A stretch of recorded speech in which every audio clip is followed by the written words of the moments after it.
Imagine a world on a knife's edge.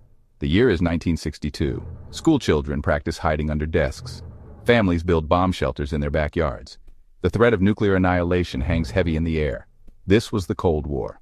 For nearly 50 years, the United States and the Soviet Union were locked in a high-stakes standoff. It was a clash of ideologies, capitalism versus communism, democracy versus authoritarianism. These superpowers never directly fought each other on the battlefield, but their rivalry shaped the destiny of the world. The Cold War was a time of espionage, propaganda, and constant fear. It was a time when the fate of humanity rested on the decisions of a few powerful men. This is their story. The seeds of the Cold War were sown not in a single moment, but over a series of tense meetings and uneasy alliances. In 1945, as the world's most powerful leaders gathered at the Yalta and Potsdam conferences, the atmosphere was thick with both hope and suspicion. The war against Nazi Germany had brought together unlikely partners, but beneath the surface, deep ideological rifts were already beginning to show. In the ashes of World War II, Europe lay shattered. Cities like Berlin, Warsaw, and Dresden were reduced to rubble, their populations traumatized and desperate. The devastation was not just physical, but psychological. A continent that had once been the center of global power was now a landscape of ruins, uncertainty, and fear. The old order had collapsed, and a new one was struggling to emerge from the debris. The United States and the Soviet Union, once allies against Nazi Germany, had fought side by side to defeat a common enemy. Their soldiers shook hands at the Elbe River, and for a brief moment, it seemed as if a new era of cooperation might be possible. But this alliance was always one of necessity, not trust. The differences between the two nations ran deep, rooted in their histories, values, and visions for the future. Emerging from the conflict as suspicious superpowers, the United States and the Soviet Union eyed each other warily. President Harry S. Truman and Soviet leader Joseph Stalin sat across from each other at negotiating tables, their faces betraying little but their words laced with caution. Each side distrusted the other's intentions, suspecting hidden agendas and fearing the spread of the other's influence across the globe. The world was entering a new era, one defined not by open warfare but by a simmering, ever-present tension. The United States, under the leadership of President Truman, emerged from the war as a champion of democracy and a free market economy. American leaders believed that the best path to peace and prosperity was through individual liberty, private enterprise, and limited government intervention. The American dream of freedom, opportunity, and self-determination became a rallying cry, not just at home, but for nations around the world seeking to rebuild. In the United States, images of happy families, bustling cities, and the iconic Statue of Liberty symbolized a society built on personal freedom and democratic ideals. The government promoted these values as the foundation of a just and prosperous society, contrasting sharply with the authoritarian regimes that had plunged the world into chaos. Across the globe, the Soviet Union, under the iron fist of Joseph Stalin, offered a starkly different vision. Stalin's regime promoted communism as the path to equality and social justice, arguing that only through collective ownership and central planning could true fairness be achieved. Soviet propaganda depicted a powerful, unified state where the needs of the many outweighed the desires of the few. In the Soviet Union, workers toiled in vast factories and on collective farms, building what they believed would be a classless society. The state controlled the means of production, and wealth was to be distributed equally among all citizens. For many, this vision was inspiring, a promise of dignity and security after years of war and deprivation. But for others, it was a system marked by repression, censorship, and fear. Europe, devastated by war, became the first battleground of this ideological struggle. Millions of refugees wandered the continent, searching for safety and hope. The United States responded with the Marshall Plan, pouring billions of dollars into Western Europe to rebuild economies and prevent the spread of communism. Meanwhile, the Soviet Union tightened its grip on Eastern Europe, installing communist governments and suppressing opposition. The continent was divided, both physically and ideologically. Western Europe aligned itself with the United States, embracing democracy and capitalism, while Eastern Europe fell under Soviet control, adopting communist systems and policies. The construction of barriers, both real and symbolic, marked the beginning of a divided Europe, with the city of Berlin at its epicenter. The stage was set for a global confrontation that would last for decades. The world watched as two superpowers, each convinced of its own righteousness, prepared to battle not just for territory, but for the hearts and minds of people everywhere. The dawn of distrust had arrived, and with it, the Cold War would shape the destiny of nations for generations to come. In the spring of 1946, the world was still reeling from the devastation of the Second World War. Cities lay in ruins, millions mourned lost loved ones, and the future of Europe hung in the balance. It was against this uncertain backdrop that Winston Churchill, the former British Prime Minister, traveled to Westminster College in Fulton, Missouri, to deliver a speech that would echo through history. Standing at the podium, Churchill warned the world of a new and ominous threat. He declared, "From Stettin in the Baltic to Trieste in the Adriatic, an iron curtain has descended across the continent." With these words, he captured the growing sense of unease in the West about the Soviet Union's intentions in Eastern Europe. Churchill's warning was not just rhetoric, it was a stark assessment of the rapidly changing political landscape. The Soviet Union, under Joseph Stalin, was tightening its grip on the countries of Eastern Europe. Soviet troops, who had helped liberate these lands from Nazi occupation, now remained as occupiers themselves. The red banners of communism began to flutter over city halls and government buildings, signaling a new era of control. Churchill's audience, both in the United States and around the world, listened with a mix of skepticism and alarm. But as the months passed, his words proved prophetic.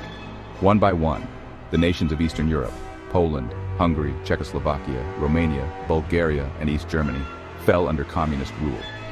In each country, local communist parties, often backed by Soviet advisors and secret police, seized power through a combination of political maneuvering, intimidation, and outright force. Elections were manipulated or abolished altogether. Opposition parties were banned, and dissenting voices were silenced. The leaders of these new regimes pledged loyalty to Moscow, transforming their countries into satellite states of the Soviet Union. For millions of people, the promise of post-war freedom was replaced by the reality of authoritarian rule. The Soviet Union established puppet governments and crushed any dissent with brutal force. Secret police agencies, such as the KGB and their local counterparts, arrested, imprisoned, or executed those who dared to oppose the new order. Intellectuals, clergy, and former politicians were targeted in waves of purges. Families lived in fear of midnight knocks on the door. Across the region, the dream of democracy faded as Stalin's iron grip tightened. The Iron Curtain was not just a metaphor.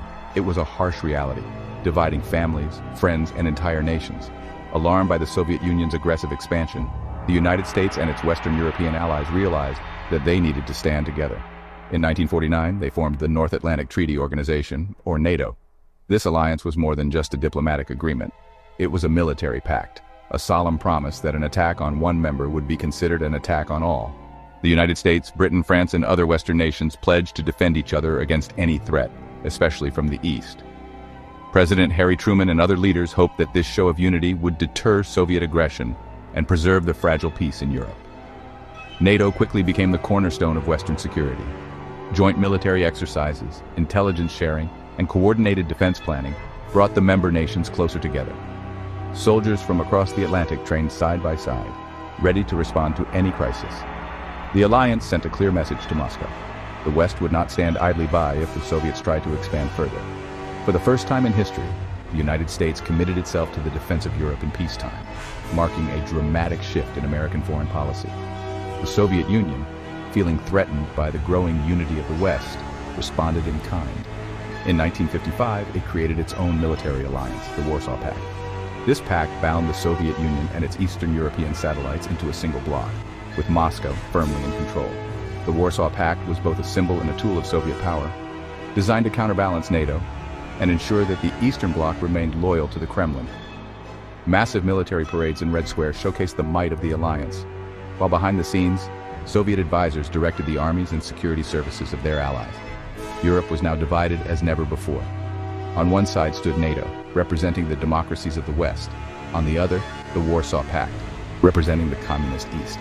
The Iron Curtain was not just a line on a map, it was a physical and ideological barrier, reinforced by barbed wire, watchtowers, and propaganda. Families were separated, travel was restricted, and suspicion reigned on both sides. The world found itself split into two armed camps, each suspicious of the other, each preparing for a conflict that could erupt at any moment. The threat of war, especially nuclear war, loomed over daily life. The arms race had begun in earnest.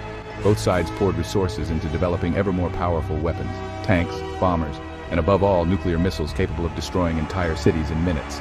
Factories worked around the clock, churning out warheads and delivery systems.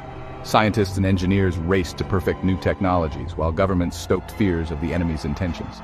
The world watched anxiously as the superpowers built up their arsenals, knowing that a single miscalculation could trigger a catastrophe. The Cold War had truly begun, and the shadow of the Iron Curtain would shape global affairs for decades to come. The Cold War, a period defined by tension, suspicion, and the looming threat of nuclear conflict, turned violently hot in the summer of 1950 with the sudden outbreak of the Korean War. This was a moment when the ideological struggle between East and West, communism and capitalism, spilled out of diplomatic backrooms and into the open, bloody fields of battle. The world watched in shock as the fragile peace that had followed World War II was shattered, and a new, dangerous chapter in global history began.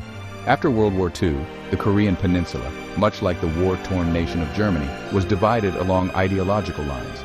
The victorious Allies had agreed to split Korea at the 38th parallel, with the Soviet Union occupying the North and the United States taking responsibility for the South.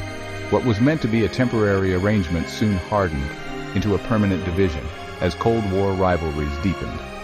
The border became a flashpoint, a place where two competing visions for the future of the world collided.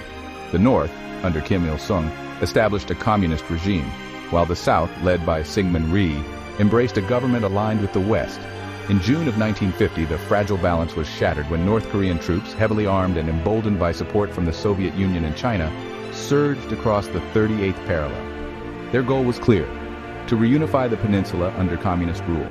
Soviet advisors provided strategic guidance, while Chinese leaders watched closely, ready to intervene if necessary.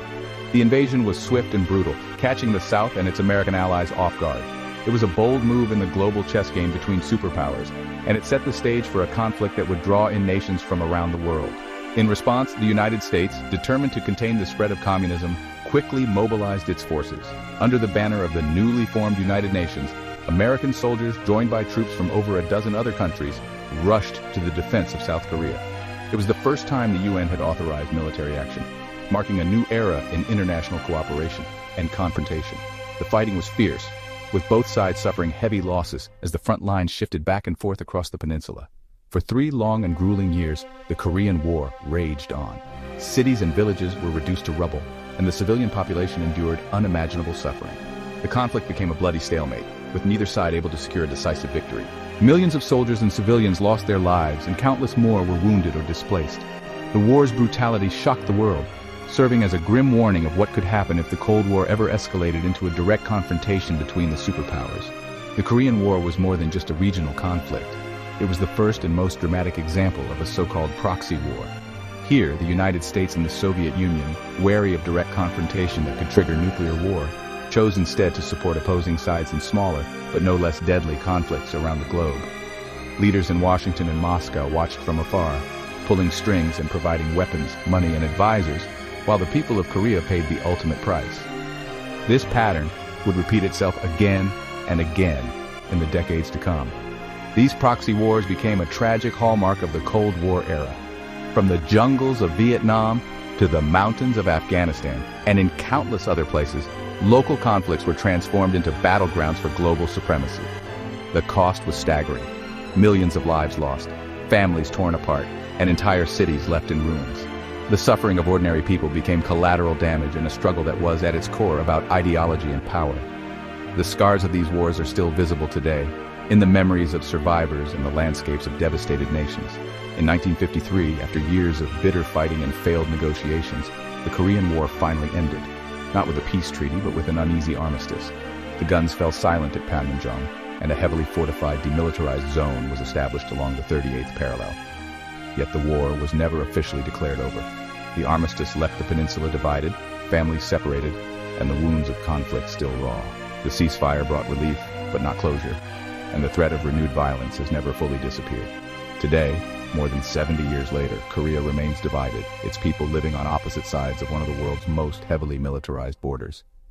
The demilitarized zone stands as a stark, physical reminder of the Cold War's enduring legacy, a symbol of unresolved conflict and the high cost of global rivalry.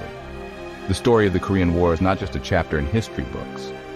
It is a living testament to the dangers of ideological division and the human toll of proxy wars.